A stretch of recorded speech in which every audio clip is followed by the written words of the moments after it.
أعوذ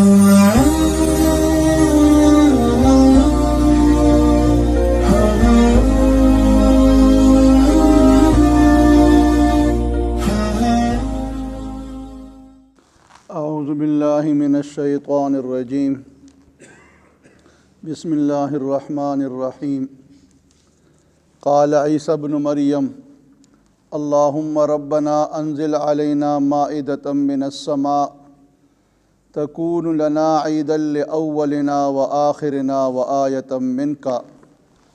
وارزقنا وأنت خير الرازقين قال الله إني منزلها عليكم فمن يكفر بعد منكم فإني أعذبه عذابا لا أعذبه أحدا من العالمين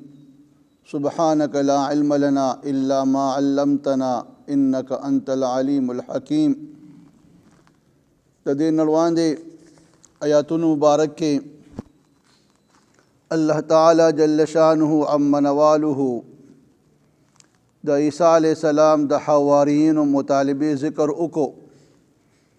چاہوی عیسیٰ علیہ السلام تا اویل چتو خپل رب تا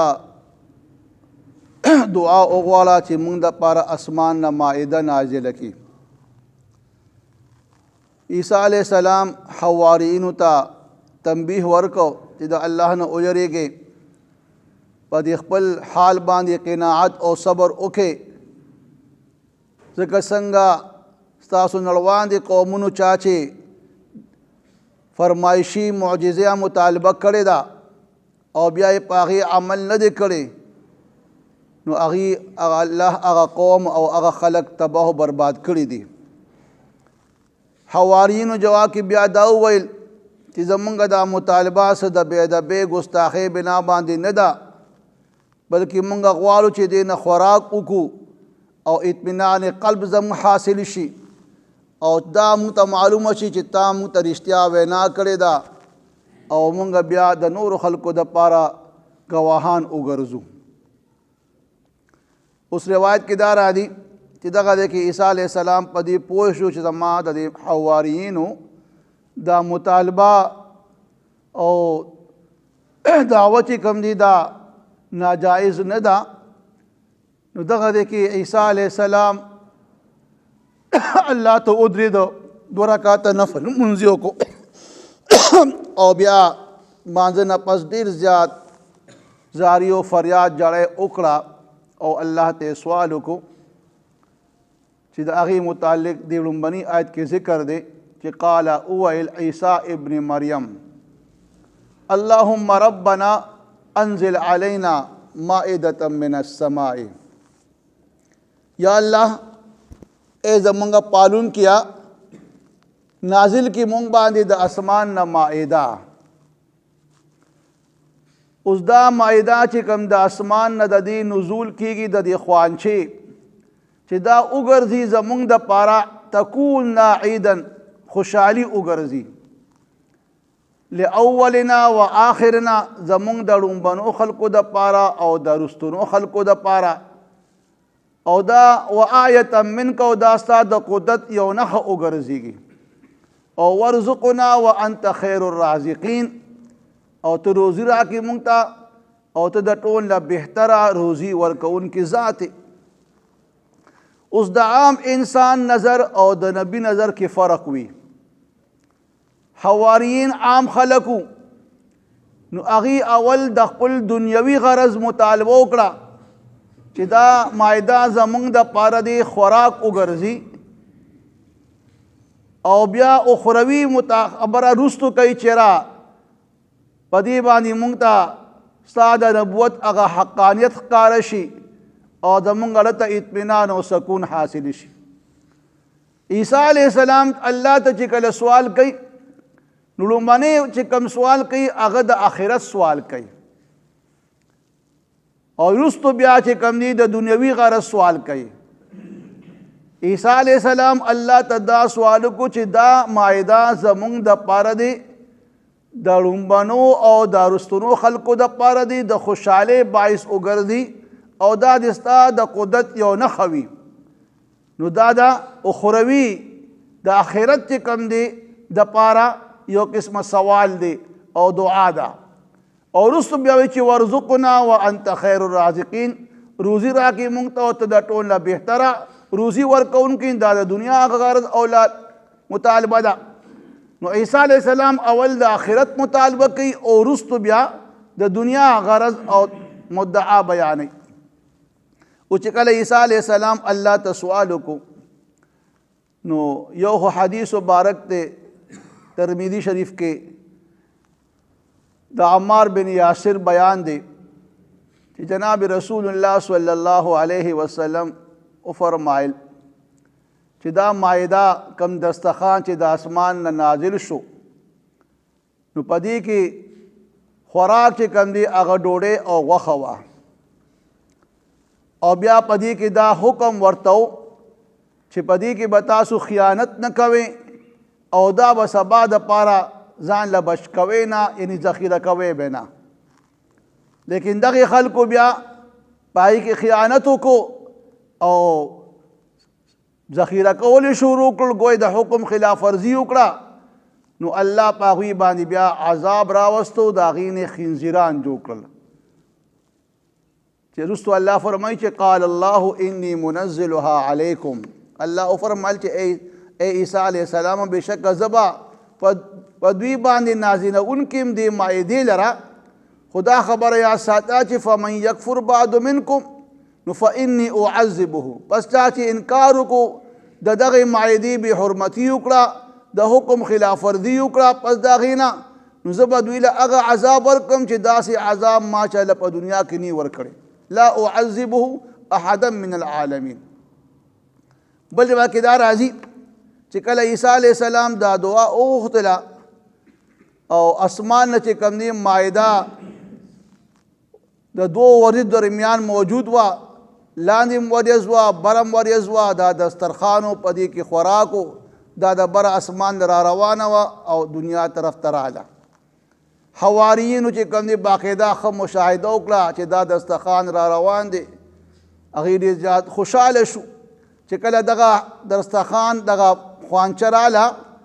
او په هغې د پاسه چې کوم دی رومال پروت و نو دغه دی کې عیسی علیه السلام چې کله دا مائده راتله نو عیسی علیه السلام ډېر زیات خوفزده و بار بار الله ته سوال کو چې یا الله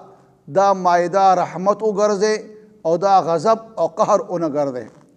حوارین خو ډېر زیات خوشحاله و چې را مائده را روانه ده خوانچه را روانه ده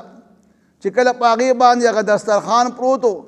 نو عیسی علیه السلام ورته وفرمایل چې په تاسو کم د الله ډېر عبادت ګزار دی شکر ګزار دی هغه دی چې کم دی دا د دې مائدې د خوانچې نه دا رومال یا د پاسه پې کومه کپړه ده دا دې لرې کړي. هغې خواست وکړو چې ای عیسی علیه السلام ای روح الله دا خبره تاسو لپاره لایقه ده چې دا رومال ته تاسو په خپله باندې لر کړئ. نو عیسی علیه السلام بیا چې کم دی وی 2 رکعاته نفل لمونځ وکړو بیا الله ته زاری فرق چې الله دا مائده او دا خوانچه دا رحمت وګرځې غضب یې مه ګرځوې چې کله د هغې نه هغه رومال بیا لرې کړو نو په هغې کې چې کم دی یو ورودکړې مایع پروت و ورسره ګیر چاپېره نور سبزۍ هم وي روټۍ هم وي هغه روټۍ باره کې څوک وایي 15 وي څوک وایي 9 وي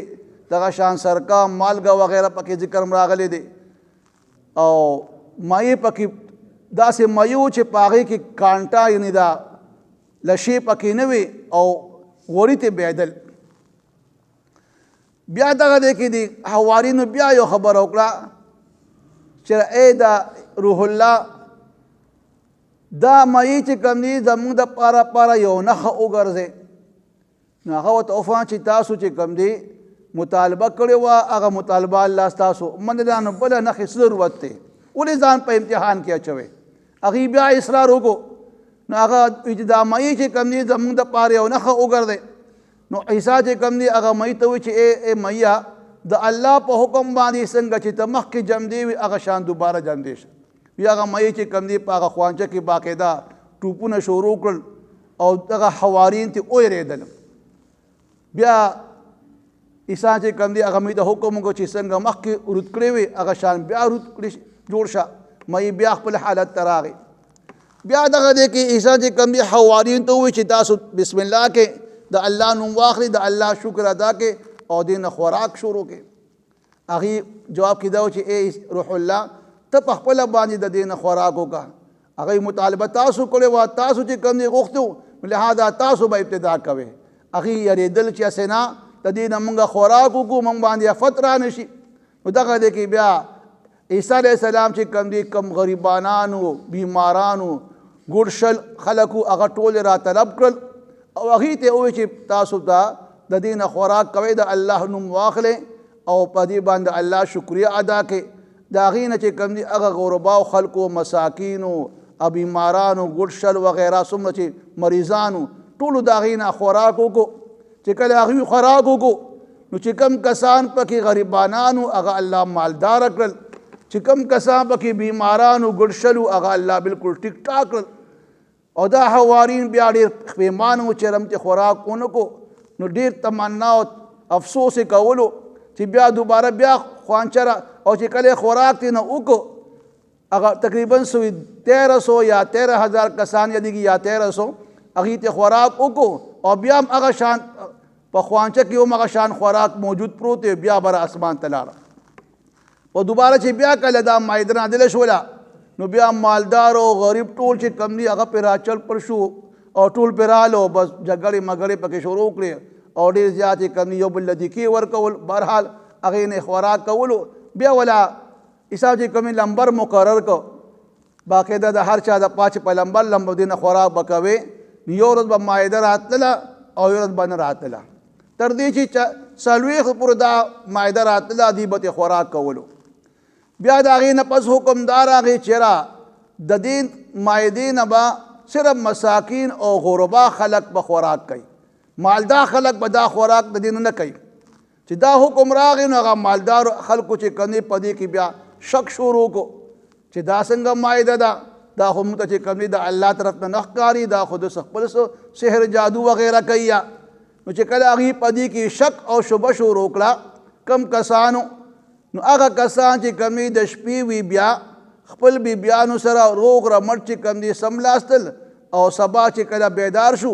نو خنزیران ته الله جوړ کړیو. چې کله هغه خلکو نه خنزیران جوړ شو، خلکو ولې چې دا خو خنزیران دي شو ویرېدل او بیا د عیسی علیه السلام اطاعت نور هم ډېر شروع کو. هغه خنزیران هغه کسان چې شکل خنزیران جوړ شو بیا په ډیران باندې به ګندګي خوړله او دغه دی کې عیسی علیه السلام چې خواله به راغی نو دوی به چې کوم د سترګو نه اوښکې روانې شوې او عیسی به باقاعده ته پلان کې سر به یې خوځو، خبرې به یې نشي کولی. بیا چې کوم دی عیسی دعا وکړله چې الله به دې د دنیا نه فنا کړي، بس الله په هغې باندې مرګ تاریک او بیا چې کوم دی هغې هغه وي وجود هم پته ونه چې هغه وجود آیا ځمکې وخوړه که کم خوا غیب شو. بهرحال دغه خلکو چې کوم دی د الله د نعمت ناشکري وکړه نو الله ولا عذاب ورکړ چې خنزیران ته جوړ کړل او دا د هغې دپاره یو لوی د عذاب ذریعه وګرځېدله. قال عیسی ابن مریم، وویل عیسی علیه السلام چې زوی د مریم دی، اللهم ربنا اے رب زمونږه انزل علینا نازل کی په مونږ باندې مائدتن